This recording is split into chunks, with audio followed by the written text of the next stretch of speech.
Some folks listen for answers, but some listen for truth. And every now and then, the hollow calls one of those listeners home. The wanderer with the tuned ear. They said the man called Lark could hear a lie before it left a person's mouth.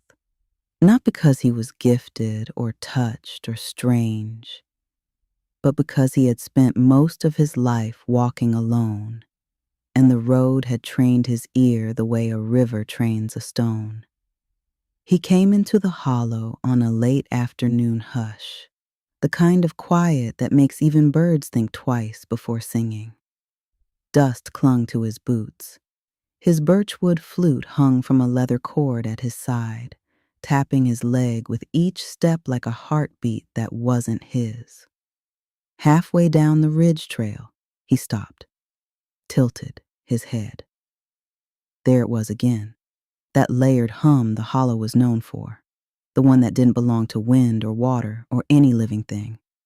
A sound shaped like a question, a sound shaped like wanting.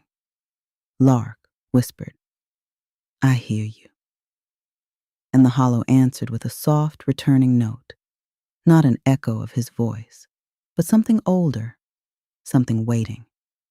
He followed the hum down the trail until the trees opened into the old orchard clearing, the one folks avoided after dusk, the one where a woman named Mara Clay had once been heard singing to her child on the night she never came home. The hum circled him like a moth that couldn't decide where to land.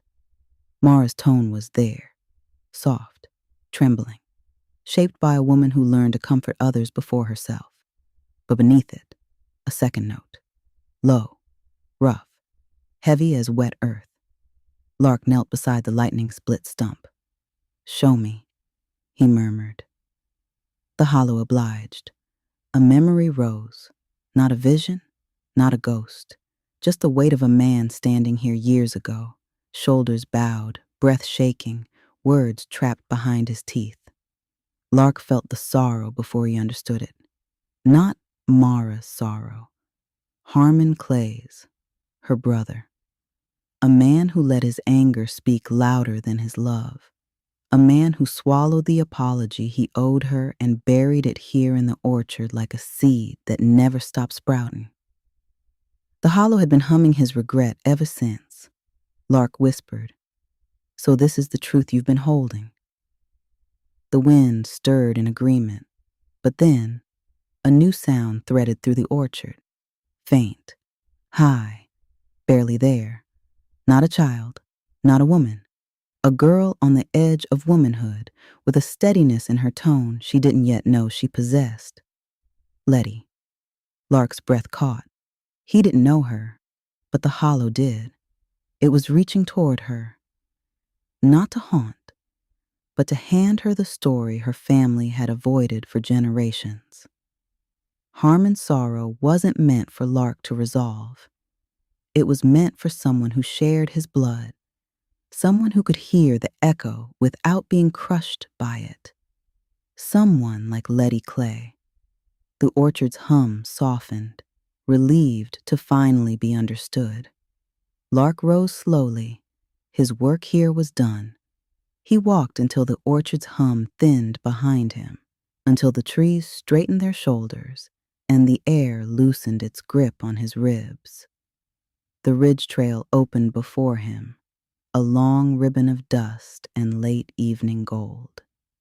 He paused at the bend where the hollow first called to him, where that layered hum had reached into his chest and tugged him off the road. Now the sound was softer, settled, as if the land had finally exhaled a truth it had been holding too long. Lark turned back once. The orchard stood quiet, not empty just, relieved.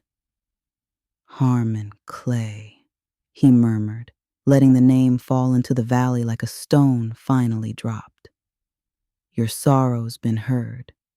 The wind brushed past him, not urging him to stay, not asking for more. He touched the birchwood flute at his side, feeling the warmth of the wood, the memory of all the places he'd carried it. Then he stepped onto the trail, boots whispering against the dust.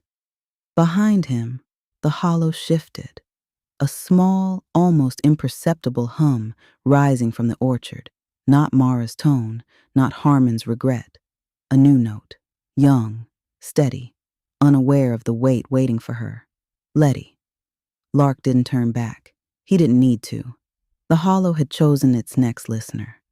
He walked on, a quiet figure moving toward the far ridge, leaving the valley to its own remembering, its own healing, its own unfinished stories.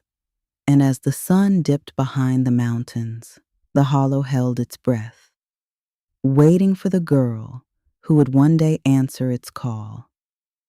Now hear me, child, 'cause a sorrow left unspoken don't stay quiet.